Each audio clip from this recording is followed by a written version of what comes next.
Hi there from Waikiki, Honolulu. Let me see if I can fix my sound here.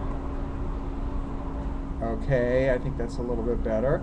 Um, I would like to comment a little bit more on the Abraham-Hicks teaching about who we really are.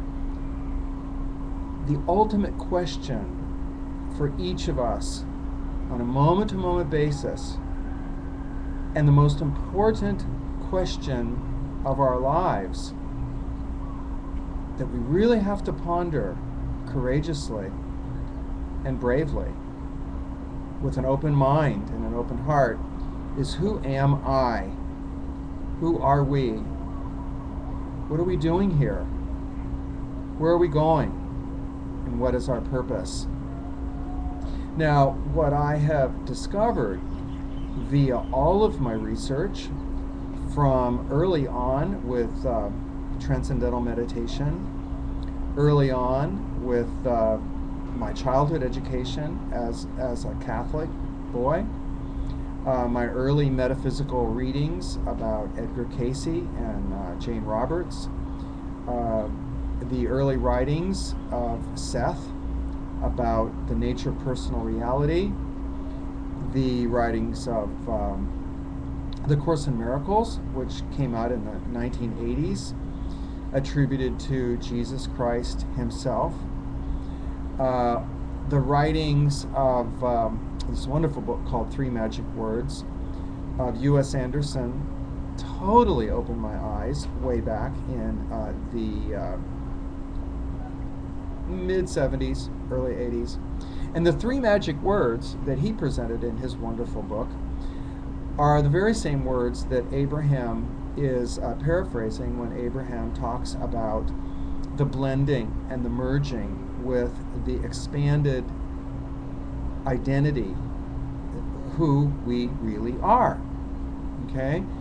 And I'd like to give an example from my own life as to how this really works. As you can see, I am sitting here in a beautiful condo in downtown Waikiki. It's a beautiful afternoon here. It's July 6, 2008. And I find, to my great joy and great delight, that I am living now the expanded and evolved version of myself, an evolved and expanded version that matched a desire, or a series of desires that I launched over the last 25 years. I first came to Waikiki in 1983 and immediately fell in love with it. I knew then, I launched the desire then, actually, I want to live in Waikiki. I love the combination of the city energy along with the tropical energy, the nearness to the ocean, the joy and joie de vivre of all the people that come here from all over the world to enjoy the playful, feel-good vibe of this place. Back then, though, when I gave birth to the desire, when the desire to move to Hawaii and live in Hawaii was percolating up, it first made me really unhappy and angry because I wanted somebody to make it happen. I wanted help. I went to everybody I knew and said, let's move to Hawaii.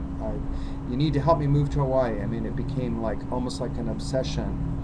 All of that trying, all of that pushing, all of that forcing, that is what Abraham calls upstream thinking. I often would think moving to Hawaii is like huge. I mean, it is huge. How do you move your entire life? How do you leave an entire life behind? How do you cut the bonds? How do you cut the chains? How do you just leave your possessions and pack a couple suitcases and go to a brand new land? These are the most isolated islands in all of the world, as we sit out here in the very center of Oceania, in the very center of the Pacific Ocean.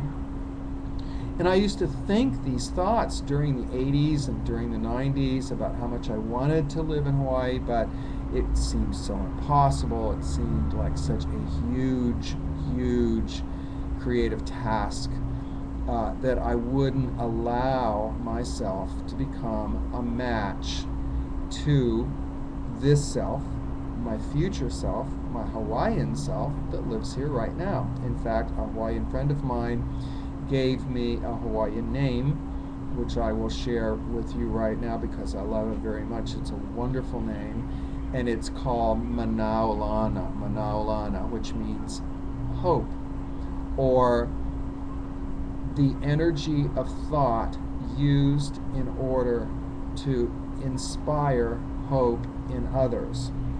And so I guess that's what this video series is about today, that there is no expanded version of yourself. There is no highly evolved version of yourself that you cannot eventually match.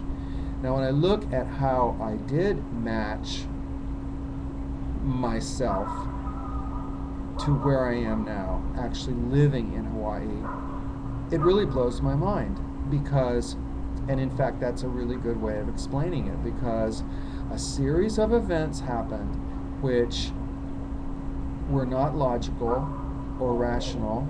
They were events that I did not plan or orchestrate. What happened was I was living a very comfortable life in San Francisco as a teacher and a writer. I just completed my major work, Uncle Tom's Classroom, how one public school teacher awakened his students to the super self within. I completed 2 wonderful documentary films with Michael Brewer, the really great filmmaker in Switzerland, which manifested another aspect of a dream that I'd always had, which was to speak out about the place of the spiritual contribution and metaphysical contribution of the gay lifestyle in the cultures of the world. In these movies that we manifested, we travel through Italy, and we travel through Greece, and we travel through our latest one, we travel here to Hawaii.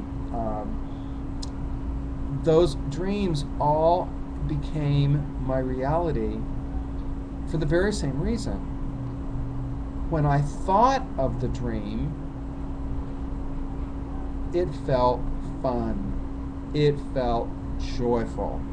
When I thought of living in Hawaii, it felt like a fabulous feeling. When I thought of making documentary films with Michael Brewer, it felt fabulous. When I thought about telling the world about my book and how important it is to wake our children up out of the brainwashing of the military-industrial complex and allow them to discover who they truly, truly, really are in the cosmic scheme of things.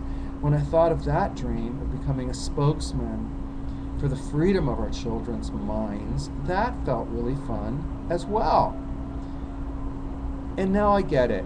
And I guess that's the final part of this message tonight as the sun now begins to set. When you have a dream, when we have a dream, if we can hold the dream lovingly, with great appreciation, those are downstream thought feelings. If we hold the dream with stress or rushiness, thinking that it's impossible, those are backward, upstream thoughts that will not get you to your dream. So whatever the dream is, whatever your dreams are, when you think of them, be happy, be expectant, be optimistic, be hopeful, like Manaulana. Fill yourself with hope and know that you have all eternity for these dreams to manifest, and you have the help of all divinity. You have the help of all of your spiritual helpers, and most importantly, your higher